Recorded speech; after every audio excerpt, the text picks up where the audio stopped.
Sup?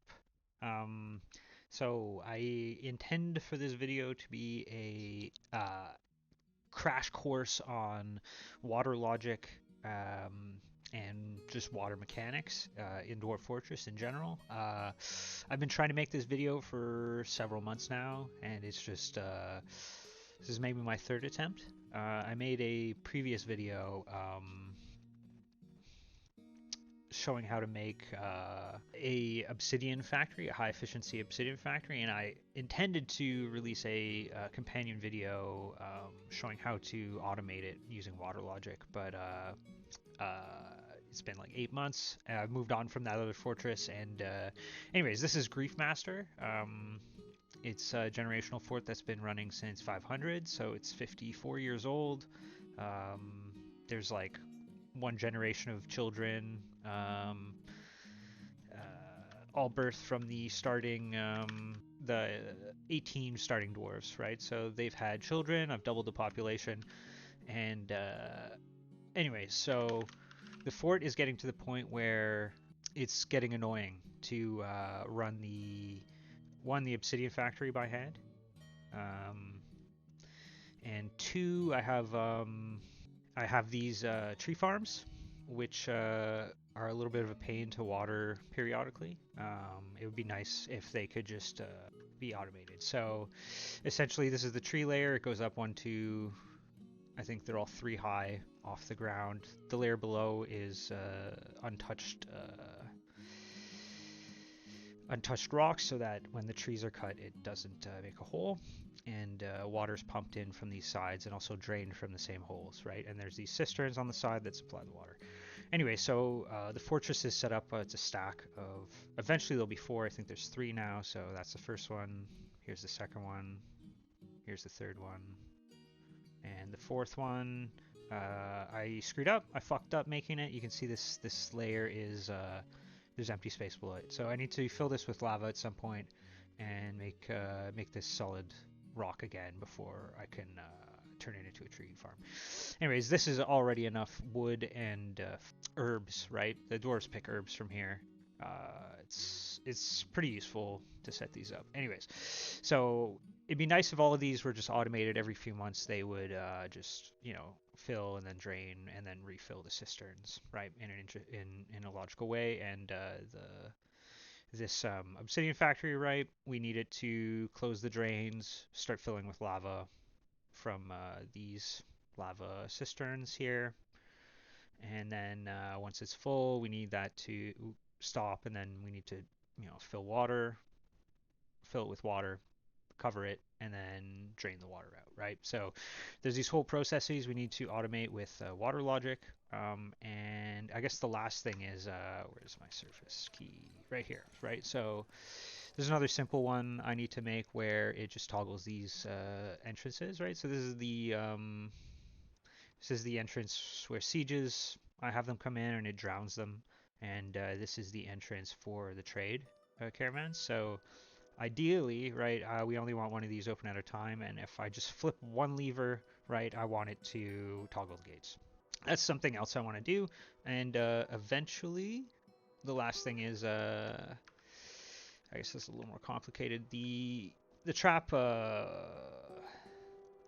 entrance, right? It floods. I flood it from this huge tank right here, and it's just pressurized water, so it just it fills the whole tunnel all the way down to like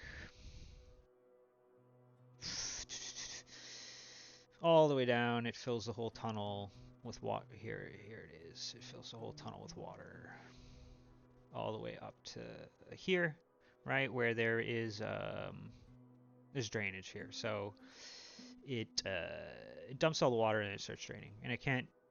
I close this when it's filling, and it just kills everything, and then we can drain it off map. Anyway, so eventually I like to automate that. I probably won't do it in this video. It'll take a little while, and there's like other concerns, right? The other things are, I don't really get siege that much. It's not, I can run it by hand for a while. Anyways, the other ones are starting to get annoying, and I would like them to be automated. Yeah, so that's pretty much it. So I guess the topics I'm going to cover We're going to go over water in general. I'm just going to talk about how it works, just so we're all on the same page. You understand why I'm doing certain things. So how it works generally, we're going to talk about pressure because that's a huge aspect of the water system in Dwarf Fortress. It's probably what kills like most new players screwing around with water, right? Is the pressure system. So I'll explain to you how that works. I feel like I have a pretty good grasp of it right now. The Dwarf Fortress wiki has a lot of good information, but it's also not like super explicit. And I guess I'm just going to talk about different examples, and I hopefully make more sense to you. Then I'm going to talk about best practices, right? So it's kind of a set of rules that I use when I'm doing engineering in Dwarf Fortress with water. Ways to make it safer, right? Anyways, we'll get to that. Has to do with pressure, obviously. And anyways, yeah. Okay, so after that, I'll talk about the mechanisms, right? So not actually mechanisms, right, but all the mechanisms that you can interact with water with. So doors, bridges, hatches, floodgates, levers, and pressure plates, right? So the way we're going to be interacting with the water is essentially it'll be hitting pressure plates that manipulate all the other mechanisms, right? And levers are important too. That's the way we interact with our dwarves with the logic, right? Is necessarily through levers. Okay. Now I'll talk about kind of an important concept when we're talking about the mechanisms and the interactions with the levers and pressure plates, right? They have states, right? And the pressure plates and levers are sending signals. And signal timings is a little bit of a complication that screws a lot of stuff up for people who are initially screwing around with these things. So I'm just going to like talk about it briefly. There's like kind of ways to design around it. Anyways, it's not super big. It's just kind of edge cases. Anyways, then using the mechanisms, right, we're going to build devices, which is actually the fun part, right? The reason we're trying to understand all these things is to be able to build our own devices, right? So, right, the reason we are learning how the water works, how all the mechanisms work, right, is so that we can build machines, right? So water logic machines that like do something. So these machines are going to be composed of devices, right? And they're essentially subparts, right? Little components, circuits or something, if you will, in a logical system. Okay, so we have signal inversion, right? So this is going to be like turning the levers on signal to an off signal or something like that, right? Signal inversion is pretty useful and pretty important. And then there's a device which I call a signal normalizer. So essentially what it does is, a lever sends like an on and off signal, right? So you pull it to the left, it'll open something. You pull it to the right, it'll close it, right? So there's a way that we can turn the levers on and off signal into like a consistent signal. Every time you hit it, it'll send like an on signal, if you will. Okay, and that's what I call a signal normalizer, right? And then we have what I'm going to call latches. So this is kind of the way we store information and interact with the doors, bridges, hatches in like a controlled, constructed way. Okay, so latches, right? So it's essentially how we're going to store information. Then we have two different kinds of timers, right, to be able to achieve different scales of time. So we're going to have short timers, which are pretty much just going to be composed of latches, right? So imagine a room slowly filling with water, right? And when it's full, it'll like do something, right? So that's essentially what a short timer is going to be. I'm going to show you a way to make them very consistent, right? And chainable so that you can, have one timer do something, and then when that's done, it triggers another timer to start and then do something, right, et cetera, right? So these chains of short timers, extremely useful. That's essentially how I'm going to be building the machines to control the logic for the Obsidian factory, right? It's going to be like timers that trigger, the the lava to start, the lava to stop, the water to start, the water to stop, and then the drains to open, right? It's just short timers in sequence that are going to trigger these events or whatever to occur, right? So short timers, super useful, right? But they can't really span months or years, right? Whereas long timers, we can set that up, okay? So long timers, it's going to kind of use another mechanic that isn't water logic, right? It interacts with another mechanic in Dwarf Fortress, which is the werebeasts, right? So every full moon, the werebeast transforms, and there's a way where we can use a pressure plate to detect that, and we're going to turn that into a monthly or like whatever lunar cycle-y controlled timer, right? Which we're going to be able to achieve, whatever period of time we want. It could be years or whatever, right?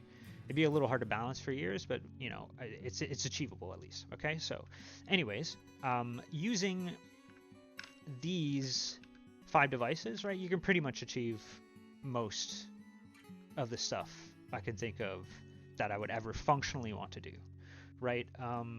Some of you who've taken probably formal logic, like Boolean logic or whatever, you're programmers, right? You're like, why is there no way to why is there no logical gates, right? Except for maybe the Sigil inversion. And I think the thing is, there's not that many variables, right?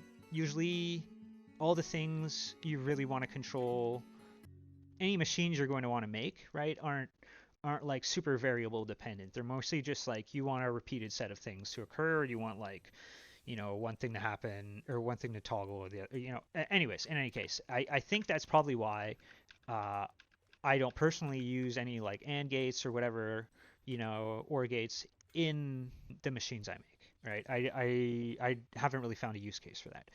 So yeah, it's essentially how I'm going to try and do it. I'm going to try and do it as quickly as possible. All right, so water mechanics. All right, so first thing we got to cover is depth, right? So water has a depth range of 0 to 7. 0 means there's no water, right? While 7 means the tile is full of water. So 0 is no water present. 1 does not affect dwarves, and the water will evaporate if it's on the ground at 1 depth. 2 depth is knee deep. The dwarves will suspend build orders if it's 2 out of 7 or more when they get to it, right? It's waist deep at 3. At 4, it starts being dangerous and they won't path through it. It starts training swimming, right? They won't normally path through it. In combat, they'll try and path through it, but for normal job pathing and stuff like that, they will not consider 4 high pathable, right? Because it's dangerous, right? So the dwarves will no longer path. Right, so this is also the minimum height for water to freeze into solid ice. So if you're in a cold biome, right, that might be a mechanic you would design around. 5 is head height. Minecarts pick up at 5 and 6, right? So it's over the dwarf's head. So non-swimmers can tread water for a little bit. At 7 high, they start drowning, right? So at 7 high, right, water can pool above it, right? So you could have water on top of water, right? So if you want to see this stuff, enable the numeric fluid depth option, because, right, so I've got some water here, it's full, right? If I turn this off, it's right here. This is the fluid depth option, or it's F. F toggles it. I'm hitting F right now. So without it, it's kind of vague as to how much water is in a tile, and you gotta hover over it, and you see in the top right, open space filled with water, 7 out of 7. Right, with it on, it's easy to see, right? So all this is totally filled with water, right? Let's try and find some water that's not full. Here we've got a lake in the cavern layer, right? It's just full up to this level.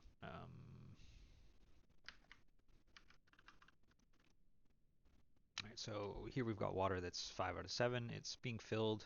I'll explain how it's being filled later, but it's slowly being filled, and you see it kind of trying to spread out and homogenize, right? Where it's being filled, it's higher, 7. Then we got 6s, then we got 5s, and we got the 4s that are still being filled. And slowly the 4s will disappear, and then there'll be 6s pushing into 7s, etc., until it's full, and then the next level or whatever will start filling, right? So the next important part, flow, right? So fluids flow, right? So magma and water flow. They have slightly different rules, and water flows faster than magma, right?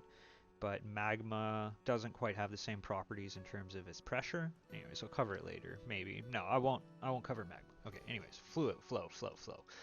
So fluids try to flow into adjacent squares until they fill up the space, right? Or they run out of fluid. So they can move in 9 directions, right? They can move down, they can move to all 8 sides, right? So this is normal flow, right? That they can't move diagonally up or down, right? So they can only move down, or they can move, in the 8 horizontal directions outside of the single tile, right? So here, let's just pause it. So this tile right here, right? We've got the 8 possible adjacent tiles, and then it could also move down if this tile was not full. At 1 out of 7 depth, right, fluids stop flowing, so they no longer have the flowing rules, right, down, or rather to the 8 directions, right? If the tile below it frees up, obviously it will fall, but at 1/7, it stops trying to spread out horizontally. Once it's at 1 high and is on the ground, right, the water will eventually evaporate. I think it's a random chance every, however many ticks, right? But yeah, so a water tile on top of another water tile, even if it's at 1, will not evaporate. That's essentially what I'm trying to say. Okay, so the priority for this movement, right, for how it's choosing where to move, is it will try and move down first, right? If the tile below it is full, it's going to try and move to the sides on the same Z level, right? And if those are full, right, it's going to try to do the pressure rules. Okay, which I'll cover in a second, right? It's slightly more complicated, but it has a lot of emergence and utility, right? And danger, right? So we've got to design around how the water pressure works. Okay, so how do you get water? Well, it's kind of outside the scope of this water logic crash course, but there's various sources, right? You could get it from like rivers and creeks or whatever, right? There's a variety of them on the surface with various flow rates. That's an infinite source, right? You can also get it from aquifers, right? Light and heavy aquifers are infinite sources of water. If you need lots and lots and lots of water, heavy aquifers are definitely the way to go. It requires arguably less labor to get more water than, say, a light aquifer, and it's more FPS efficient, right? There's less flowing water in which you're trying to collect heavy aquifers than, say, light aquifers. In any case, you could also get it from infinite sources underground in caves, right? So there's several sources of water that you could exploit, but it's kind of outside the scope of this water logic crash course, like I said. All right, so pressure. So this is an excerpt from the Wikipedia page on flow. Oh, it's kind of fucked up, but whatever. When water falls onto a tile that is already full, the game will always attempt to move it into non-full tiles on the same Z level that can be illegally reached without going through walls or other obstructions, even if it has to teleport the incoming fluid a long distance to do so. Right, so only when all available tiles are full, right, incoming water will pile up on top, right? So when the pressure rules fail, only then will the water pile up on top. So pressure will move water onto the same Z level as the tile it falls onto. The tile it's moved to, right, is legally reached. It needs to be able to move, right, downwards or in the cardinal directions, right, below or the same Z level as the block that it falls onto, okay? So that's pretty much the basic rule, but it's slightly more complicated. So the pressure movement rules, right? So it's going to move to the nearest valid tile by moving north, south, east, west, down, and up, okay? So it prioritizes these 5, right? It tries to move down and then the 4 cardinal directions before it tries to move up again. But so what are valid tiles? Well, the valid tiles are all those 1Z level below the water's original location, right? Or you could think about it in the other direction, right? The same Z level as the tile the water is falling onto, right? Or moving into, right? So both are true. It's a matter of perspective. So it does prioritize the down and sideways movements, and only after those are full will it try and move upwards, okay? So the pressure cannot propagate through the diagonal gaps, which is very useful, right? We're going to exploit the hell out of this to control the pressure of the water functionally, right? Is what we're going to use this for. All right, so use cases and implementation. How do we use water pressure? Well, there's this kind of basic concept of the U-bend, right? The basic U-bend. This is kind of like the base case, right? And everything else kind of emerges from this, or like has very similar functionality that you just kind of can understand once you understand the quote-unquote U-bend base case. Okay, so we have three scenarios here. Undammed river is flowing in on the left. These are side views. Okay, so in all the cases here we've got what color do I use? Green. Okay, so we've got some water source coming in here, and then a like resulting pressure that's happening from this U-bend structure like this. Okay, so there's like kind of edge cases in terms of like how screw pumps work and like how a dammed river might work, etc. But I'll just kind of explain them quickly. It's in most cases you're going to not have to worry about it, right? So in the undammed river case, you could just think about this as like the water's flowing here and it's falling onto this full tile. Okay, so it's just flowing kind of from the left to the right and falling onto this specific tile here, this red tile. Now, let me zoom in here. All right, so it's falling onto this red tile. Now, the water pressure, right, is going to move down and in the cardinal directions first, or we'll try, right? So it can't move it here, it can't move it here, right? It can't move it here, it can't move it here, it can't move it here, it can't move it here, right? All of these are full. And so next is going to try moving up, right?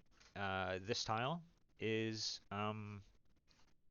less than the z level the water has fallen onto, right? It's 1 z level below. And so if this wasn't full, it would move here, but it is, right? If this wasn't full, it would move here. If this wasn't full, it would like be teleported here, right? But these are full, and so we now have to keep going up. So these ones here are the same z level as the block the water is falling onto, right? So these also can be filled up from water pressure, right? So once all this space has been filled up, now when water touches this tile here, it will no longer be moved into this space, right? These tiles up here are no longer eligible to have the water be pressurized and moved into.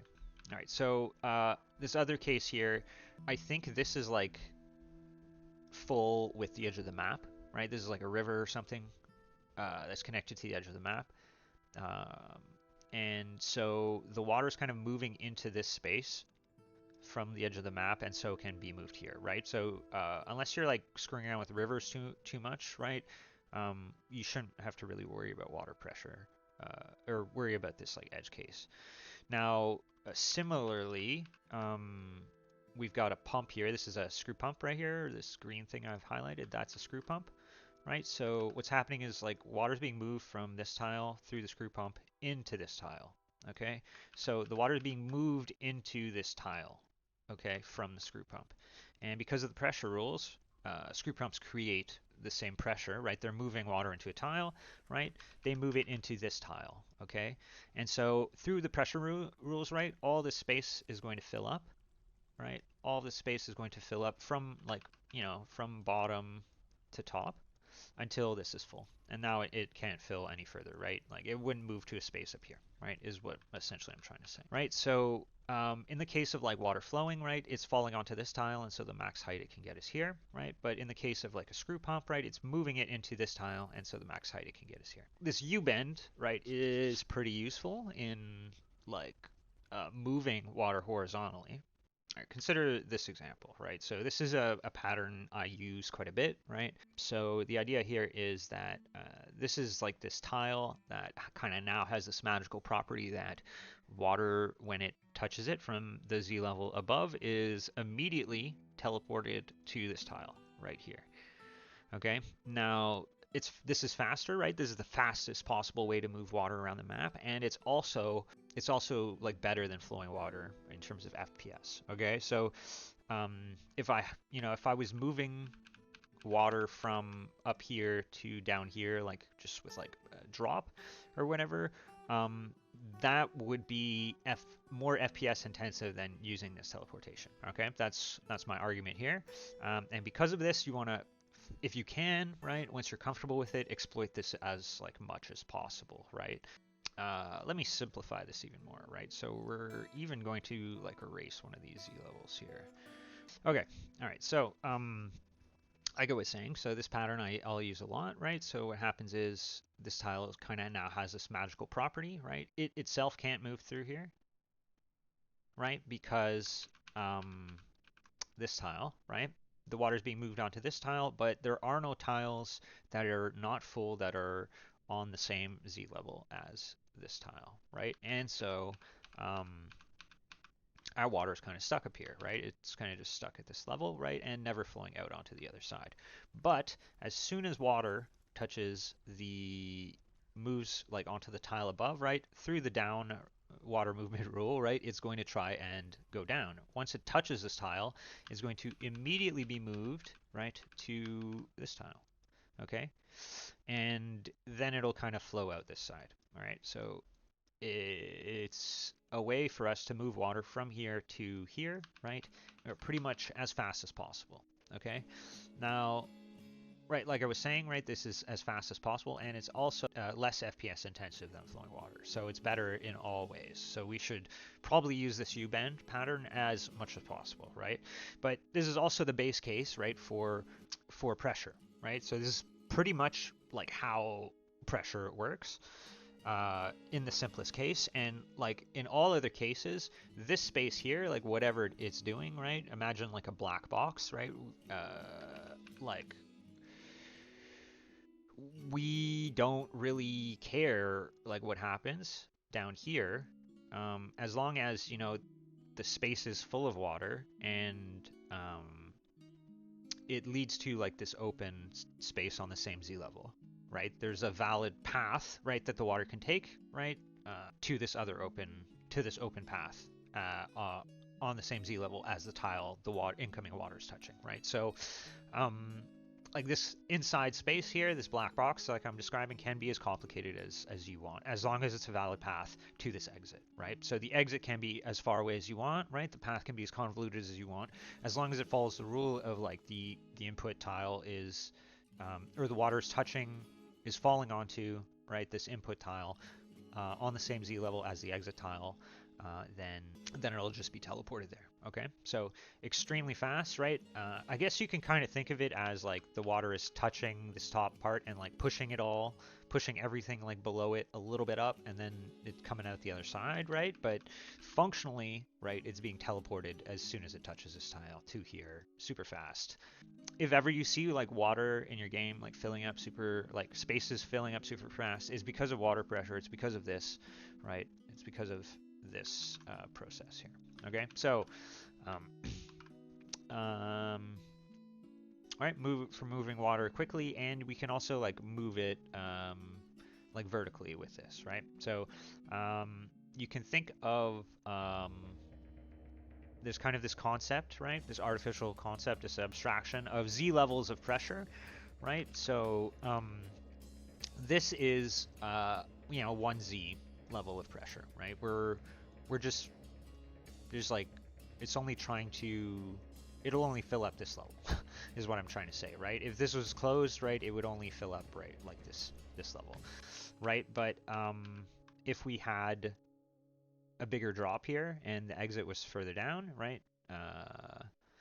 So like you imagine you had a floor here and like some cistern or whatever, and you had like some mechanism here to stop the water flowing. Okay, now and I don't know, has like some water. All right, so like once this door is open, right, we can think of this as having 3 Z levels of pressure, right? It's going to want to fill up this space for 3 Z levels, right? However big this space is, right? Because the input tile is, the distance from the input tile to the output tile, right, is 3 Z levels, right? So that's functionally this idea of Z levels of pressure, right? But we can kind of manipulate pressure in a particular way, which is to depressurize the water. How does that work? Well, pressure cannot pass through diagonals, right? That's something we like establish, but normal water flow can, right? So normal water flow moving on the same like z level, right? The water flowing on the same z level can pass through the diagonals, but the pressure rules don't let it. Okay, the pressure rules only work through the cardinal like directions, north, south, east, west, right, and up or down. Okay, so it's not diagonal, which means we can exploit the fuck out of this, right? We can neutralize the pressure by you forcing it to pass through diagonals. So here's the top view of like a simple case, right? So imagine we had 4z of pressure, right? So there's 4z levels of water pushing down into this this space right here, like all of this right here. Okay. Now the water reaches this center diagonal passageway here and is forced through these two slits, right? So essentially what's going to happen is we're going to have 7z level or 7 high water in these tiles, right? And they're going to, through the normal flow rules, right? These are also going to be 7, right? All of this is going to be heavily pressurized so that these two tiles here, the only available spot they can flow into is these ones, right? Through the normal flow rule. So these are going to be, the water's going to be flowing in this direction, and this space is going to have less water than 7, right? Right. It's kind of flowing off the edge.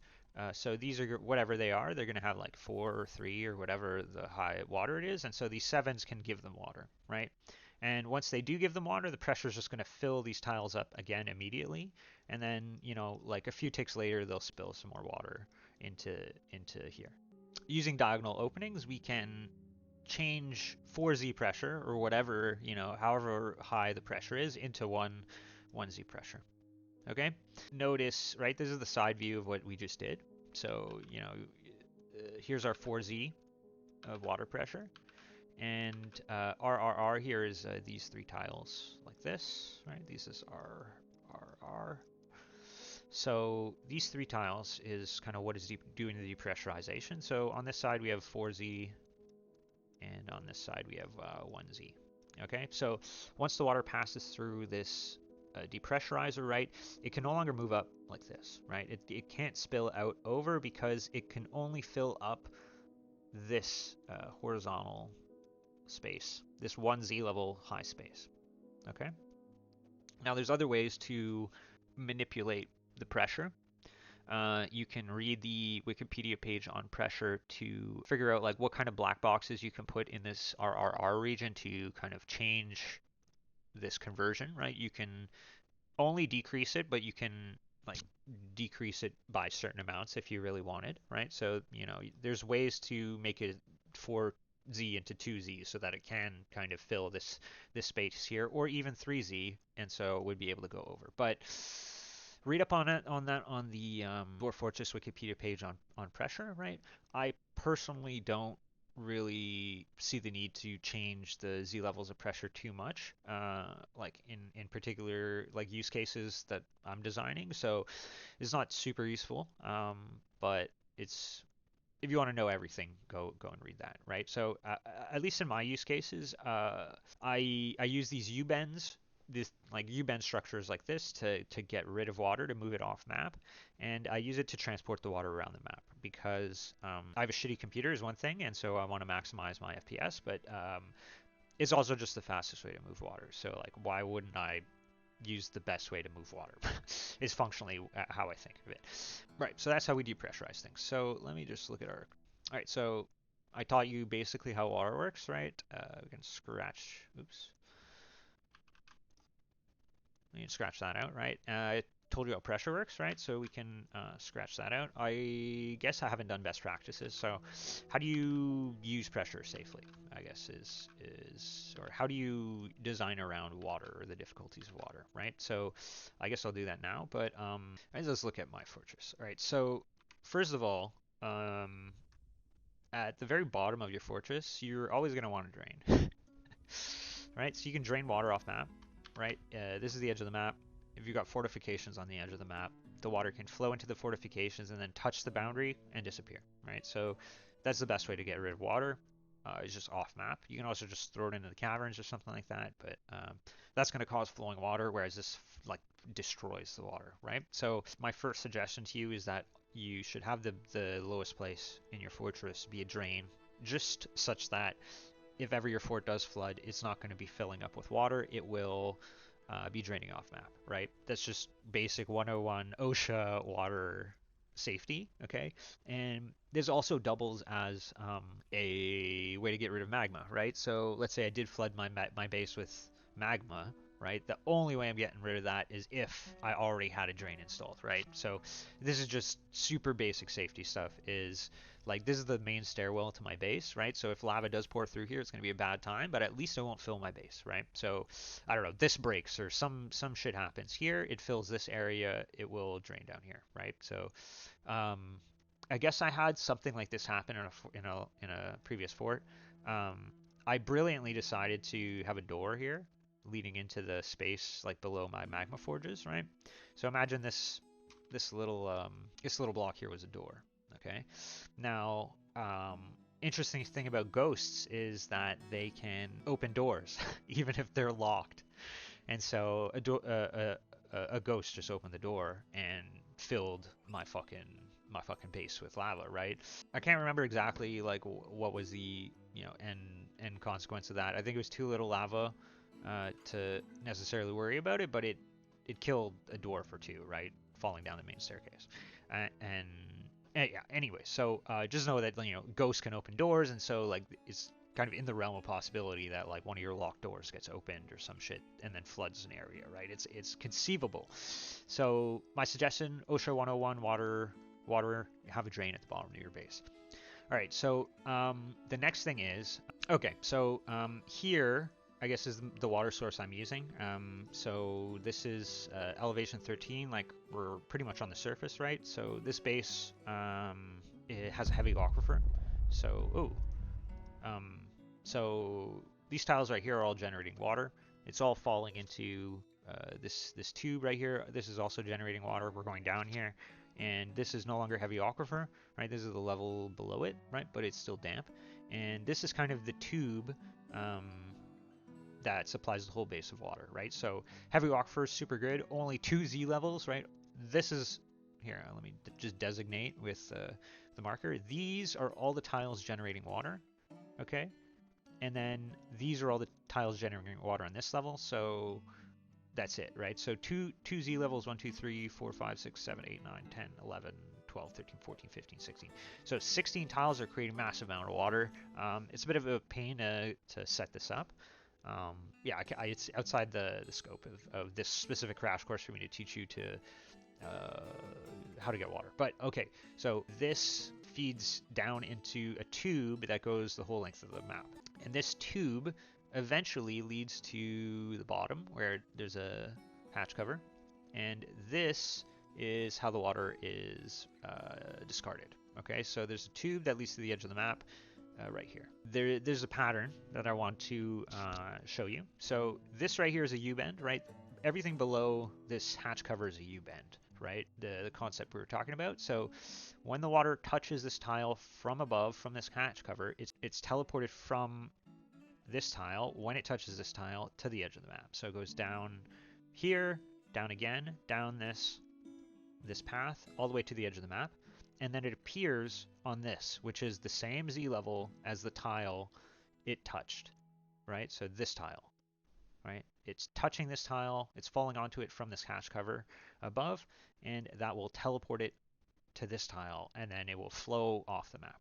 All right, so this is exactly a U-bend, right? And I'm exactly using it to get rid of water.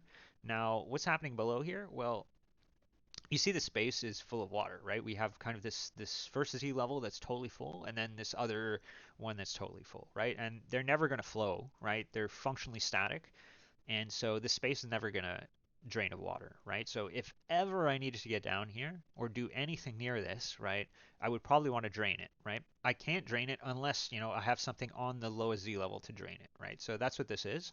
There's essentially a bridge, right? I guess it could be a door or anything, right? Anything that blocks horizontally to let the water out here, right? It's not necessary that this is a diagonal path, but essentially what this is doing is letting us drain these tubes, right? So my OSHA water usage rule 2 is, whenever you have a space you're going to fill with water, I suggest you have a way to drain it from that space if ever you need to work on it, because you know at least for me, I run a lot of generational forts, and so the forts span a long time, and so the probability of me needing to fix something, um, or like work on something in an area where I have like a tube like this or whatever, right? Given the expansiveness of my water usage, right, it's a high probability eventually I'm going to need to drain one of these or something, right? So my suggestion to you is like have a lever connected to like some system like this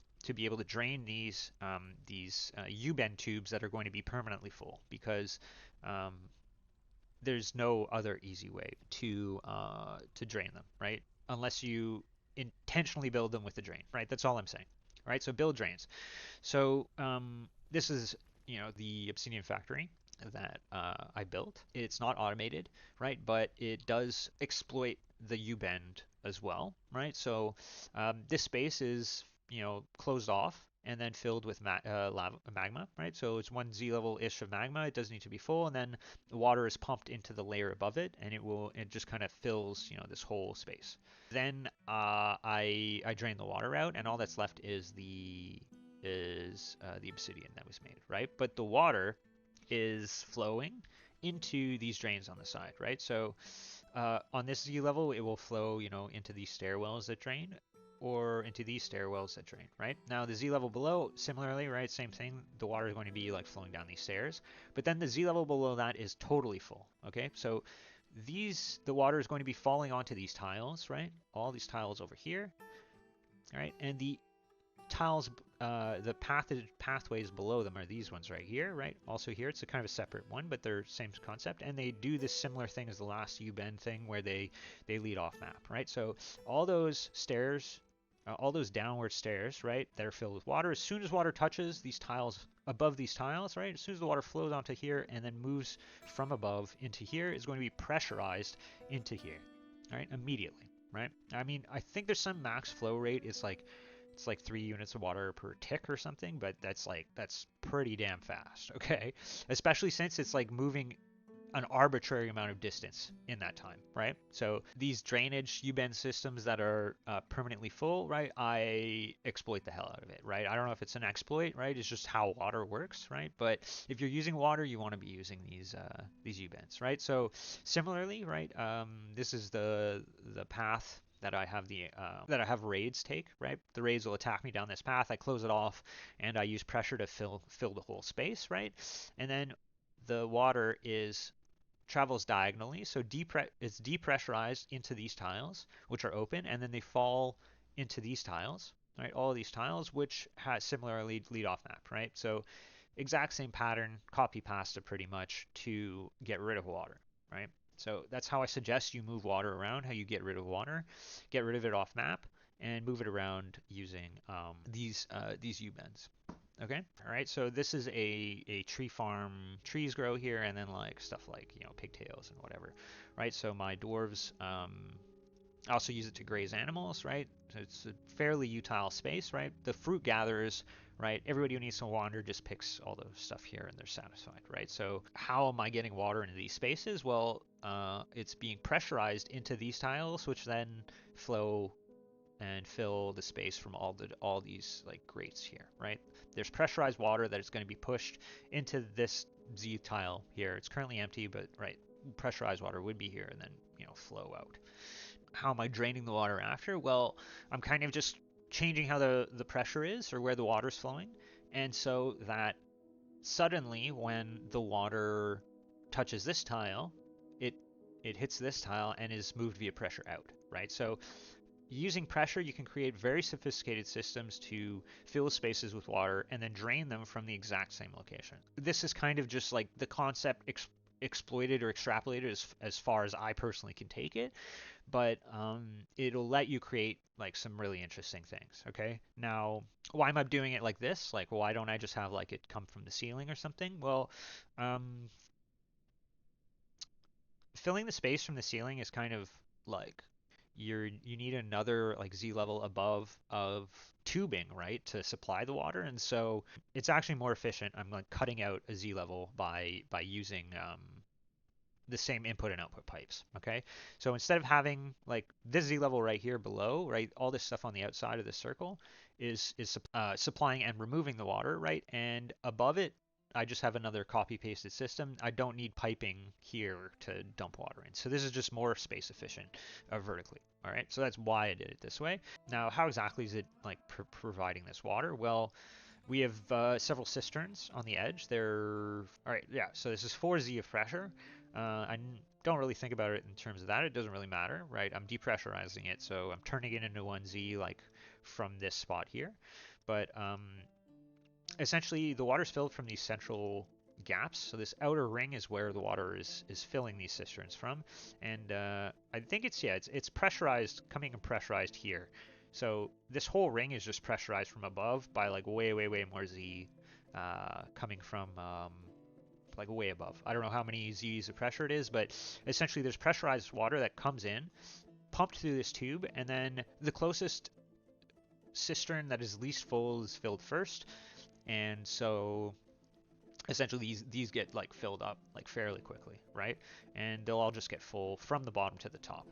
Now, when I want to run these, what I do is I close this slot that the water is able to, with pressure, flow into. So we're just going to have a dwarf do that. All right, so the cistern is closed, so it can no longer be filled.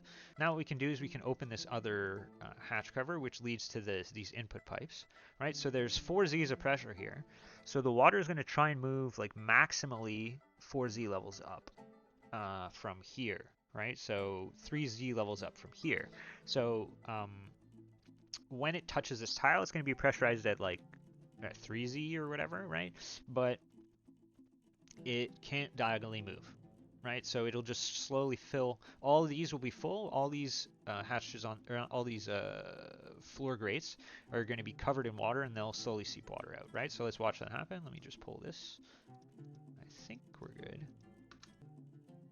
right? So hatches opened. The water is being depressurized from here, right? It's falling top to bottom, hitting the layer below it, and through pressure being moved through this down here and back up here. So these, notice I'm hovering here at the top right, water 7 out of 7. So all these tiles, even though you can't see it because the floor hatch or floor grate are covered in water, and they're diagonally seeping, not through pressure, depressurized. This is 1Z, this is 3Z, right? So you can see the space is now being filled with water.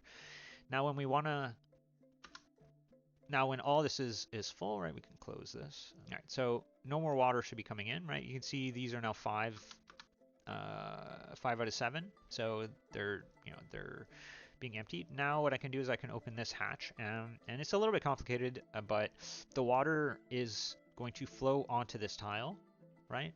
And this is going to be an open tile, and it's going to fall onto this tile. And through pressure, it's going to go all the way down to here, move down, and then be forced up through this and out here. All right, so the water is touching this tile. It's being moved to a tile on the same Z level, which is this one, right?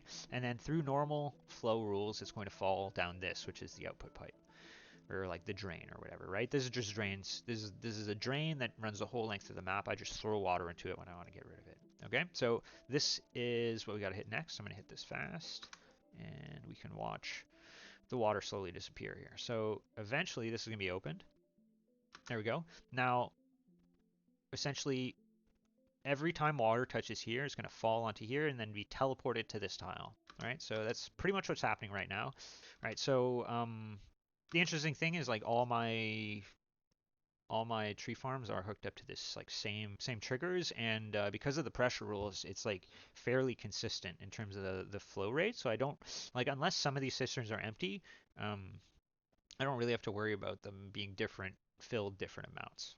Okay, now right, the waters are slowly going to drain out here as soon as these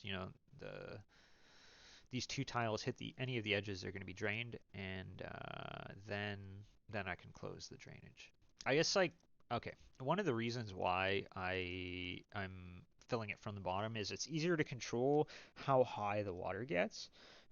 because yeah, I don't know exactly how to explain it, but this way it feels to me like it's easier to control how high the water gets. Like it more evenly fills out the space, and so I can try and avoid getting the water higher than 3, which I believe is the how high it needs to be to kill these saplings. Right, so every time I water this, some saplings die, and so it slows the tree production rate to some extent because I'm killing saplings. I'm also trying, this design is also trying to minimize the tree death. Okay, but anyways, where does that leave us? Right, I guess this is a good time for me to show you how these fill. All right, so this is right. These are cisterns, right, that are being used to pump water into this space, right? So some of them are empty, or like they're partially empty, right? So this one is kind of 5 out of 6 high on this level. This one's like, there's a few ones, you can see them moving around. This one's totally empty, but the Z level below it is full. This one's totally empty and the Z level below it's full. So what I'm going to do is we're going to fill these. Cistern. All right, so we're going to have somebody hit this lever, and we're going to watch how this works. So the water is coming from here. Right, so the water's flowing into here, and so the closest cistern is this one. So my bet is it fills this one first to the top, right? And then it's probably going to fill this one to the top, and then it will probably fill this one and then this one, something like that. That's my bet in terms of how it's working, and that's because like the pressure is doing a distance search, right? This one's closest, then this one, then the other one, which is like over here somewhere, right? And then the one after that's closest in this direction, right? So essentially, it's a distance search from the tile it's falling onto, right? I'm not sure how many Z's of water pressure this is, but it's going to be a lot, and so you're going to see this fill up, then this fill up, then this fill up, then this fill up, right? That's my at least prediction. Oh, wow, that was fast. Okay, let's see if there's. Okay, so this is the Z level, the farm above it, right? And um, you can see it's kind of in a similar state of being disfilled, or I don't know how to call it. There's 7 highs here. I think some water pressure is actually being pushed through all of these, but okay, I'm gonna one frame at a time. All right, so you see this one is being filled. I think this one here is going to be filled up first. Or is it? Oh my God. Okay. So the pressure is behaving weird. It's not super consistent here for some reason, but there you go. All these are filled up. Oh, okay. I wasn't looking at the top Z level. That's why. Okay. Anyways, so you can see how fast those got filled, right? And that's because at the very top, right? Like I don't know. This is probably like 30 Z's of pressure or whatever, right? At the very top, we have all of this, which is full, right? You can see this is kind of like very uneven amounts of water, and that's because it pretty much fell right onto the tile below it and got teleported out, right? That's how this is working, right? Is you have like this top level of water was full before, right? And then as soon as those passageways below opened up, it was able to fall onto the tiles below and through pressure get teleported all the way down hundreds and hundreds of blocks to where I wanted it, right? So if we just let this balance out, you see it's kind of just it flattened out, right? All this mist is because water moved a vertical tile, right? So that's how mist is created, is when water falls. And so you can see all this mist is caused by the water that fell, right? So all the space is now full, and the water is evened out, right? So an interesting to note, right? Now that I've explained pressure, let me explain to you like how this exactly is filling up. So the water is falling from up here. Right, this is where it's spawned in the heavy aquifer. It's falling into this tube, and you see it's only 4 out of 7, right? So this tube is never filling because the water is just always falling, okay? Um, and this tile is 7 out of 7 right now. And so the water is falling onto the tile above it and being teleported here. This seems to be the closest um, location to this tile on the same Z level, right? The whole thing below it's full. The whole thing below that is full. So it's kind of being teleported from this tile. When it touches this tile, it's being teleported here, here, here, here, here, here, here, here, and then here, right? That's the fastest path. So This is being filled through pressure, right? As soon as this Z level is full, right, the water is going to be able to fill up on this Z level, right? But now then this tile is going to be the one to teleport the water to this tile, right? So anyways, okay.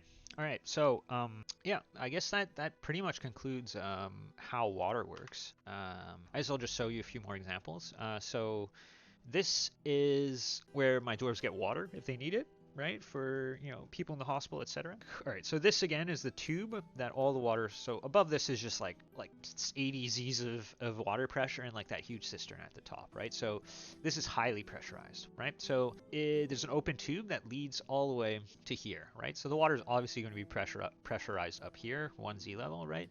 But it then gets depressurized by moving diagonally into these, right, which force it into this kind of cistern down here, right? So this is 1, 2, 3, 3 levels, right? This is where the exit is. It gets pushed into this tile. So this tile is pressurized like 5Z. So 1, 2, 3, 4. No, it's just 4 Z's. Okay, so this is pressurized 4 Z's, but because it's got to move diagonally through here, this is just 1 Z, right? So because this is 1 Z, it's never going to be able to move up a Z level. And so I can easily have my wells up here, right? So the dwarves just get water from like this very simple system. Now that being said, this is a bad design because there's no way for me to drain this, right? If I really wanted to, if I needed to, I would have to break in through the wall, it would all spill out and etc., right? Not that much of a hassle, but when I built this, I should have designed a drain, so it would have just been a lever pull and it would have been way easier, okay? Right, okay, all right, so that concludes this section on water mechanics, right? So you should have like at least a basic understanding, or at least be able to refer back to this material if you get confused about like why water is doing something specific. That's it, all right.